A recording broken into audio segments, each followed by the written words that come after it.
There's an unspoken rule for women in power. Yes, you can succeed, you can rise, but you must never point out the system's bias. You're expected to play the game, to work within the lines, and to keep silent about the ways the deck is stacked. To name the tilt is to commit the cardinal sin. Not of being wrong, but of making the comfortable uncomfortable.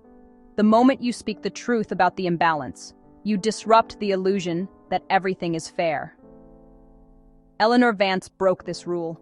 She didn't just point at the slant, she brought a blueprint to fix it.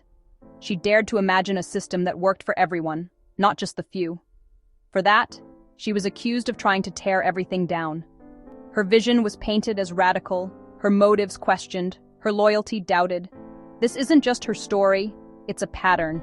A woman identifies systemic inequity, proposes a solution, and suddenly, the focus shifts from the problem to her. The scrutiny intensifies, and the narrative changes. Is she angry? Divisive? The conversation becomes about her, not the injustice. Her tone, her demeanor, her very presence are dissected and debated. Eleanor was known for pragmatism, not provocation. She got things done, earning respect for her intellect and results. Her colleagues admired her ability to solve problems and bring people together. Her early career was a masterclass in quiet competence, fixing broken processes, uniting people, and never being labeled divisive. She was the person everyone turned to when things needed to work. But effectiveness aimed at power's foundations is seen as a threat. When you challenge the roots, not just the branches, you become dangerous to those who benefit from the old order. When a woman moves from fixing potholes to fixing power imbalances, she crosses an invisible line. Suddenly, her ambition is suspect, her intentions questioned. Her presence, once an asset, becomes a liability to those who benefit from the status quo. The very qualities that made her valuable are now seen as threatening. They welcome the woman who made the trains run on time, not the one who asked why some never got a ticket. Comfort prefers quiet fixes, not uncomfortable questions. This is where Eleanor's story truly begins, at the intersection of competence and confrontation. It's the moment when doing the right thing means risking everything you've built. Here, a woman's attempt to create fairness is reframed as an attack. Her advocacy is twisted into aggression, her solutions into threats. The cost of pointing out the tilt, becoming the problem, not the solution. The price is isolation, scrutiny, and sometimes erasure. And that's the unspoken price of pointing. It's a cost paid quietly, but felt deeply, by every woman who dares to challenge the way things are. Before the backlash, Eleanor Vance was the architect of fairness. Her reputation built on practical, data-driven reform. She championed pay transparency, expanded parental leave for all, and created independent anti-harassment protocols. Her focus was always on efficiency, safety, and fairness, values everyone claimed to support. She built bipartisan committees, presented clear data, and listened to feedback. Her leadership was calm, rational, and collaborative. She wasn't seen as a warrior for one group, but as a champion for a better system for all. That's what made the betrayals so shocking. Eleanor's method was inclusion, not division. She brought men into the conversation, framing equity as a win for everyone. She highlighted how rigid systems hurt all, not just women, and built coalitions across party and gender lines. Her mentorship program paired junior and senior leaders, breaking down old networks by building new, inclusive ones. The program's success was proof. Don't just tear down walls, build bridges for everyone. Her brand was unity, her reputation collaboration. But to stop her, opponents had to dismantle that reputation. They couldn't attack her results, so they attacked her character. The turning point came with Eleanor's Workplace Equity and Accountability Act, a bold, unprecedented bill that demanded real, measurable accountability from every corner of the workplace. It required independent audits, transparent public diversity metrics, and strict penalties for unchecked bias, forcing companies to confront uncomfortable truths. This wasn't just an upgrade to existing policy. It was a direct challenge to the very foundations of the system, shaking up long-standing norms. For the first time, her reforms threatened the established distribution of power, unsettling those who benefited from the status quo. In announcing the bill, she declared, "Discrimination is a feature of the system itself, making her intentions unmistakably clear.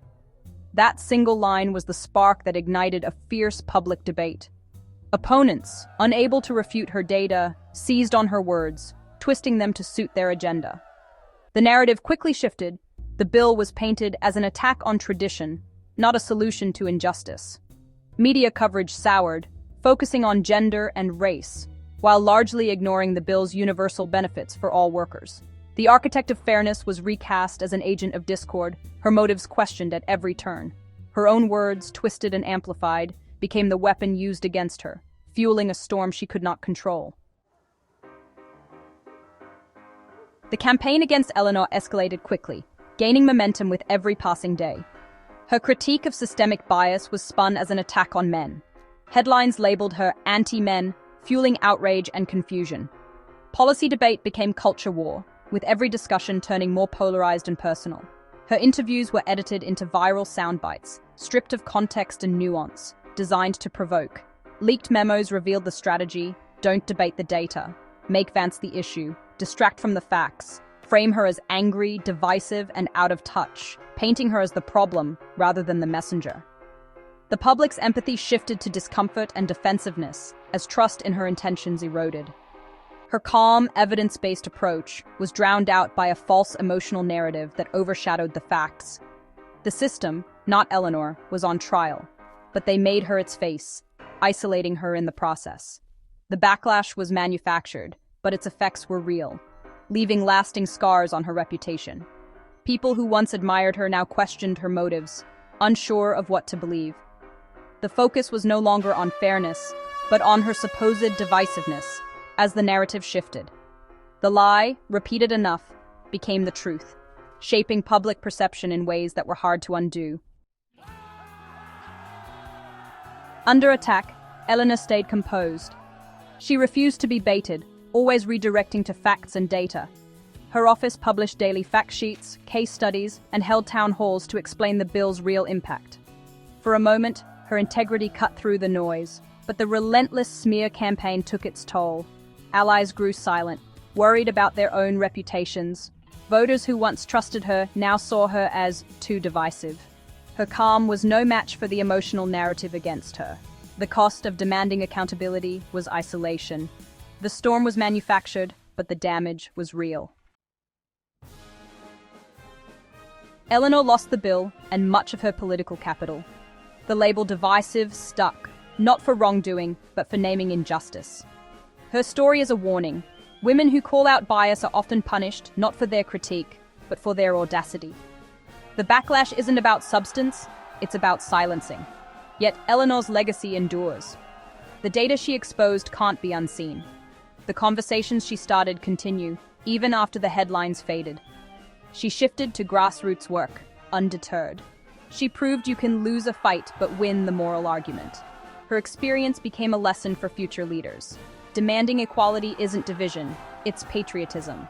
The path to equity is paved by those willing to point out the tilt, no matter the cost.